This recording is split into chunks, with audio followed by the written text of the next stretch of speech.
Pertanyaan ketujuh. Bagaimana keberadaan manusia sebelum dilahirkan? Apakah kita sudah eksis atau sudah ada? Atau roh kita sudah ada bersama Tuhan di surga? Jadi sebelum kita lahir di dunia ini, di mana kita gitu kan ya? Kita ini ada di mana? Apakah roh kita sudah ada di surga? Nah, apa kata Alkitab? Mari kita lihat. Ciptaan, kita kan ciptaan nih. Tidak pernah eksis sebelum dilahirkan atau diciptakan. Jadi sebelum kita dilahirkan, apakah roh kita sudah ada? Belum ada. Kalau kita berpendapat bahwa roh kita telah ada di surga, ya, sebelum kita dilahirkan, fatal. Berarti roh kita kekal kan?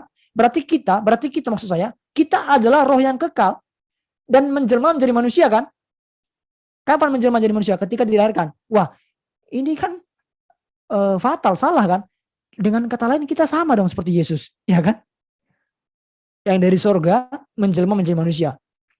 Apakah demikian Alkitab ajarkan? Kan tidak, teman-teman. Jadi kalau kita bilang sebelum kita lahir bahwa roh kita sudah ada di surga, lalu nanti roh kita itu menjelma menjadi manusia ketika kita dilahirkan oleh ibu kita, berarti kan kita mirip seperti Yesus dong. Kita kekal adanya. Nah, tidak demikian. Karena apa? Ciptaan tidak pernah eksis sebelum dilahirkan. Kapan roh kita ada? Ya ketika kita diciptakan, ketika kita dilahirkan, teman-teman. Jadi roh kita sebelum kita lahir di dunia, roh kita nggak ada di surga. Nah, perhatikan ya. Lagi pula, Allah memberikan roh kepada manusia kapan? Pada waktu manusia diciptakan loh. Ketika Tuhan membentuk Adam, lalu Tuhan, Alkitab berkata, Kejadian 2 ayat 7. Ketika itulah Tuhan Allah membentuk manusia itu dari debu tanah dan menghembuskan nafas hidup ke dalam hidupnya. Setelah Tuhan membentuk manusia dari debu tanah inilah, terbentuklah manusia, Adam, lalu Tuhan menghembuskan nafas hidup yang menjadi roh ke dalam hidupnya. Demikianlah manusia itu menjadi makhluk yang hidup. Jadi roh kita ada ketika kita diciptakan. Itu untuk Adam, untuk manusia, untuk kita, ketika kita dilahirkan. Jadi nggak pernah eksis ya.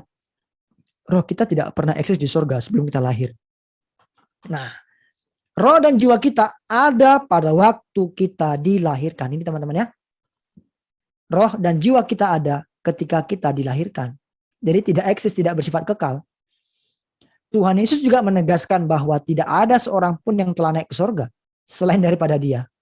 Kalau kita bilang roh kita sudah ada di surga, berarti kan kita udah pernah dari surga turun ke bumi kan? Padahal Tuhan berkata begini, tidak ada seorang pun yang telah naik ke surga selain daripada siapa? Daripada Dia sendiri yang telah turun dari surga. Yaitu siapa? Yaitu Yesus kan? Hanya Yesuslah roh yang menjadi manusia, berinkarnasi menjadi manusia. Iya kan? Bandingkan Yohanes 6 ayat 38, pas ayat 41 dan 42 dan ayat 51.